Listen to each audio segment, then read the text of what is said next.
দেশবিরোধী ষড়যন্ত্র রুখতে রাজাকারদের বর্জনের আহ্বান জানিয়েছেন স্বাস্থ্যমন্ত্রী সর্দার সাখাওয়াত হোসেন বকুল।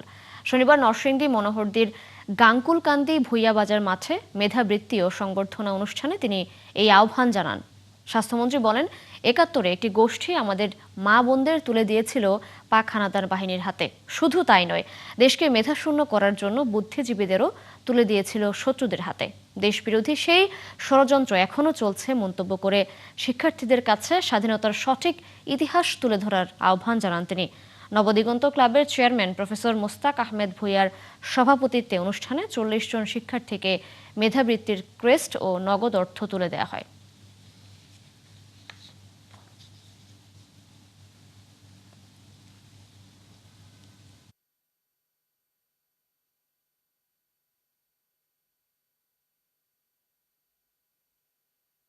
একটি গোষ্ঠী এই স্বাধীনতার বিরুদ্ধে রাজাকারগিরি করেছে।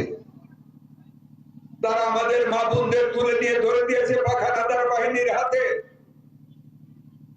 আমাদের বুদ্ধিজীবীদের ধরে নিয়ে দিয়েছে হত্যা করার জন্য। সেই রাজাকার নামে রাজনৈতিক গোষ্ঠীকে আমাদের বর্জন করতে হবে।